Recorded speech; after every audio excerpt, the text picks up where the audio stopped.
बहन जी नमस्कार। साहिब जी। बहन जी क्या शुभ नाम है आप जी का? मेरा नाम जी कीर्ति है। मैं मलेरकोटला पंजाब की रहने वाली हूँ। बहन जी परम संत सतगुरु रामपाल जी महाराज के शरण में आने से पहले आप कौन सी भक्ति करते थे? हमारे घर में जी दुर्गा की बहुत ज़्यादा पूजा हुआ करती थी। इसके अलावा ब्रह्मा विष्णु महेश इन सब की पूजाएं होती रहती थी। मेरे दादाजी आर्य समाजी थे तो हमारे घर में अक्सर लगभग हफ्ते में एक बार हवन भी हुआ करता था। मैं भी उस हवन में बैठा करती थी और मुझे हवन करना बहुत अच्छा भी लगा करता था। इसके अलावा शिव जी के व्रत वगैरह भी मैं रखा करती थी। तो बहन जी जो आप भक्ति करते थे और जैसे हवन यज्ञ भी आप करते थे, आर्य समाज से आपके दादाजी जो बिलोंग करते थे, उस सब को आपको क्या लाभ मिलता था? ऐसा कुछ खास लाभ तो नहीं था, बल्कि मेरी बहन काफ़ी बीमार रहने लग गई थी और मैंने व्रत स्पेशली उसके लिए भी रखे थे। बट मुझे नहीं लगा वो व्रत रखने के बाद भी, पूरा पूरा दिन भूखा रहने के बाद भी मेरी बहन के ऊपर कोई भी असर हुआ, कोई फ़र्क ही नहीं पड़ा करता था। बहन जी आप परम संत सतगुरु रामपाल जी महाराज के शरण में कैसे आए? मुझे मेरे हस्बैंड गुरदीप ने गुरुजी के बारे में बताया।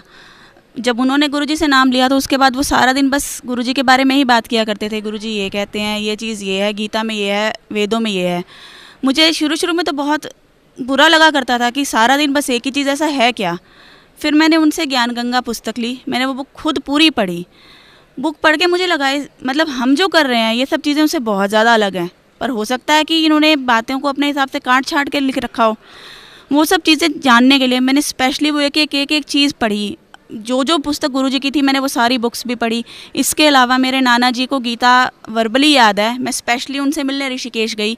मैंने उनको कहा भी आप मुझे गीता सारी पढ़ाओ। मेरी मम्मा खुद संस्कृत में एमए है। मैंने एक वर्ड का मीनिंग अपनी मम्मी से समझा। उसके बाद जाके मुझे यकीन हुआ कि वाकई ये जो लिख रखा है, ये जो नॉर्मल ट्रेंड हम लोग चला रहे हैं, वो सब चीज़ें बिल्कुल डिफरेंट, और ये बुक्स क्या है बिल्कुल डिफरेंट रही है। ये तो वही हिसाब हुई कि बुक में लिख रखा है कि 2 दूनी 4 है और हम सब 2 दूनी 5 करके पढ़ रहे हैं और सब याद भी कर रहे हैं, किसी को कोई फ़र्क ही नहीं पड़ रहा। इस तरह करते करते मेरे मन में बहुत ज़्यादा तर्क वितर्क आते थे। रोज़ एक नया सवाल, रोज़ एक नया जवाब। पर सच तो था, वो हर चीज़ों का जवाब होता ही है। एक लिमिट आई फाइनली जब मेरे पास कोई क्वेश्चन नहीं बचा। बल्कि मैं तो यहाँ तक अड़ गई थी कि जब मैं पहले खुद ही कहा करती थी कि हाँ ये जो ओम है वो ब्रह्मा विष्णु महेश से बहुत ऊपर है। बट एक बार मैं खुद ही अड़ गई कि ब्रह्मा विष्णु महेश तो मरते नहीं हैं। तब मेरे पति ने मुझे दिखाया कि दुर्गा पुराण में लिख रखा है कि ब्रह्मा विष्णु महेश तीनों ही की मृत्यु हो जाती है, और दुर्गा है जो वो उनकी माता है कि माता तुम तो अमर हो। उसके बाद मेरे मन में पक्का यकीन हो गया कि नहीं नहीं, ये भी मरते हैं और वाकई ओम इनसे ऊपर है। और तो जो परमात्मा, जो गुरुजी हमें जो ज्ञान दे रहे हैं कि जो कबीर साहब हैं, जो सतपुरुष हैं, वो इन सबके पिता हैं, वो ज़रूर सही होगा।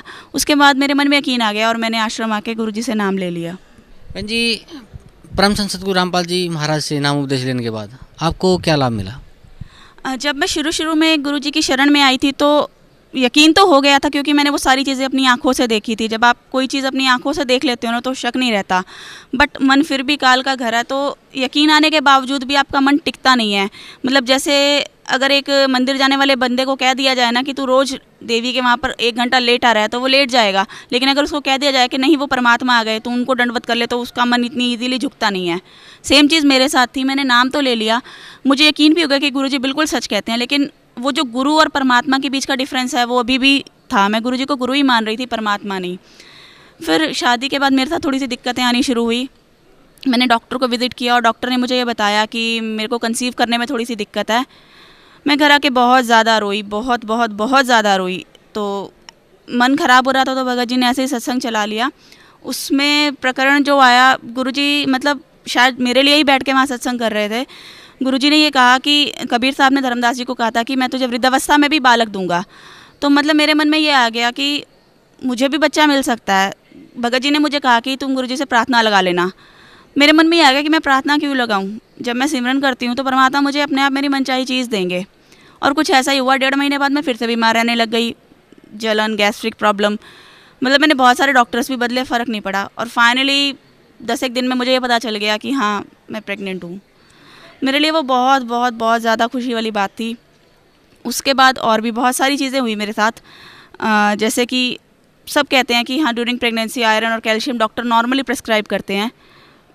मेरे को उल्टियाँ बहुत ज़्यादा हुआ करती थी। गोली खाना तो दूर, गोली भी नहीं देखने को मन करता था। मैंने तो मतलब मैं यकीन के साथ ये चीज़ कह रही हूँ, परमात्मा बैठे हैं, उन्होंने बहुत अपना हाथ मेरे सिर पे रख रखा है।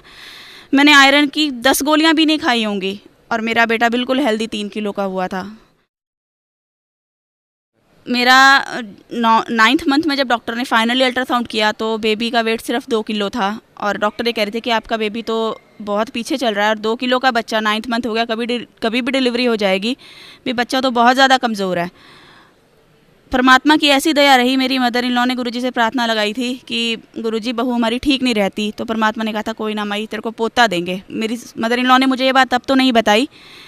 उसके बाद मैंने खुद गुरुजी से प्रार्थना लगाई, गुरुजी मेरा वेट नहीं बढ़ रहा। परमात्मा कहते कोई ना बेटा, परमात्मा बैठे हैं, सिमरन करो।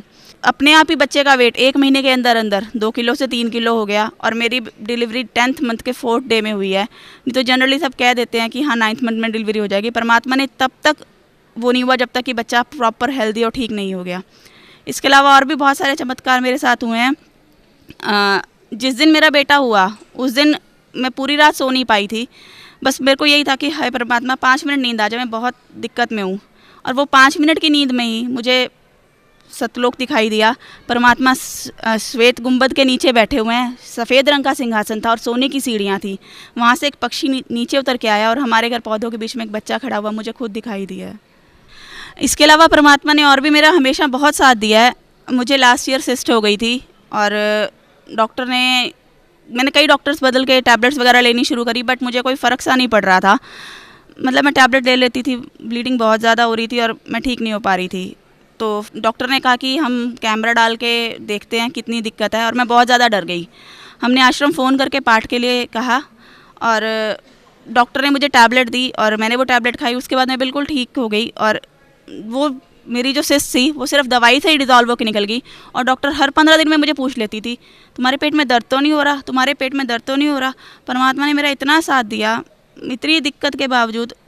दर्द मतलब इससे ज़्यादा दर्द तो वैसे ही हमें थकावट के हमारे टांगों में हो जाता होगा, मुझे दर्द क्या होता है पता भी नहीं चला। वो डॉक्टर भी हैरान रहती है कि पेट में सिस्ट तो दवाई से वो हो रहा है और इसको बिल्कुल दर्द नहीं है। वो दवाइयों का दर्द का पता है एज इट इज़ पड़ा है, मैंने उसमें से एक गोली भी नहीं खाई। अभी मई में हम करौथा आश्रम गए हुए थे। करौथा आश्रम से जैसे ही हम सुबह वापस आए तो आके जैसे ही मैं लेटी मुझे बहुत ज़्यादा चक्कर आने लगे। इतने ज़्यादा चक्कर आने लगे कि मैं गर्दन भी हिलाती थी तो मुझे कुछ समझ ही नहीं आ रहा था कि हो क्या रहा है, मैं कैसे खड़ी हूँ। बिल्कुल लाचारों वाली हालत हो रही थी मेरी और मुझे नींद आ गई। नींद में यहीं बरवाला आश्रम में मैं खड़ी हूँ, गुरुजी दर्शन दे रहे हैं और मैंने गुरुजी से प्रार्थना लगाई, परमात्मा अगर मुझसे कोई गलती हो गई हो तो मुझे माफ़ कर देना। गुरुजी ने मेरे सिर पर हाथ रख दिया। उसके बाद जैसे ही मैं उठी मैं बिल्कुल ठीक थी। थोड़ी देर उसके 2-3 घंटे के बाद शाम को मैं और मेरे पति सोनीपत से बरवाला एक्टिवा पे आए। नहीं तो जो बंदी सुबह अपना सर भी सीधा नहीं कर पा रही थी वो बंदी इतनी दूर तक एक्टिवा पे ट्रैवल करके आई है।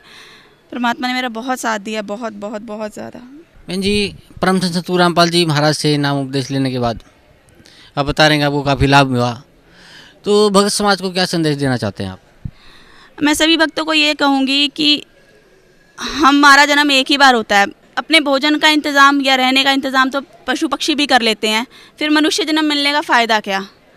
हम हमेशा कह देते हैं कि हाँ इंसान बने हैं। हम अपने बुढ़ापे के लिए इतनी प्लानिंग कर लेते हैं क्योंकि हमारे पास दिमाग है, पर हम अपने बुढ़ापे के बाद जो अगले आने वाला जीवन है उसके लिए कुछ नहीं कर पाते। सब कह देते हैं कि ठीक है इंसान का जन्म मिला है, खाओ पियो ऐश करो। हम भूल जाते हैं कि मनुष्य जीवन का प्रमुख कर्म तो भक्ति ही है और भक्ति के बिना हम कुछ नहीं कर सकते। मैं तो सबको यही संदेश देना चाहूँगी कि अगर एक बार हम मनुष्य जीवन छोड़ देंगे तो उसके बाद क्या पता अगले जन्म में हम क्या बन के उत्पन्न हो। इतने करोड़ों जन्मों के बाद फिर से मनुष्य जन्म मिलेगा। हमें अपनी मुक्ति के लिए कुछ करना चाहिए और मुक्ति भी ऐसे नहीं, ऐसे संत से जो कि तुम्हें वाकई मुक्ति का रास्ता बता सके। और सतगुरु रामपाल जी महाराज जी इकलौते ऐसे संत हैं जो हमें मुक्ति का रास्ता बता सकते हैं, क्योंकि बाकी सब गुरु कह देते हैं परमात्मा एक है, एक रटी रटाई बात है कि परमात्मा एक है। आज तक कोई ये चीज़ प्रूव करके नहीं दिखा सका। गुरु जी हमारे सबके, चाहे बाइबल हो, चाहे कुरान शरीफ हो, चाहे गीता हो, सब में से पढ़कर बताते हैं कि परमात्मा कौन है। वो परमात्मा कबीर साहब हैं, विद प्रूफ दिखाते हैं। और बाकी सब गुरु वहाँ तक पहुँचने का रास्ता नहीं बता सकते, गुरुजी वो रास्ता बताते हैं और इस चीज़ की गारंटी भी लेते हैं कि मेरे बच्चों में तुम्हें पार करके ही दिखाऊंगा। इसीलिए मेरी सब भक्तों से ये प्रार्थना है कि सतलोक आश्रम बरवाला में आएँ, गुरुजी से नाम लें और अपना कल्याण कराएं। आप सब खुद पढ़े लिखे हैं, आप सब जान सकते हैं, आप कंपेयर करो चीज़ें, खुद देखो, मेरे कहे पे क्यों जाते हो। आप पढ़ो, गुरुजी जो बता रहे हैं वो सब सारी बातें अपने गुरुओं से पूछ के देख लीजिए। वो अगर आपको वो सच लगता है तो आप यहाँ ज़रूर आइए। Thank you so much.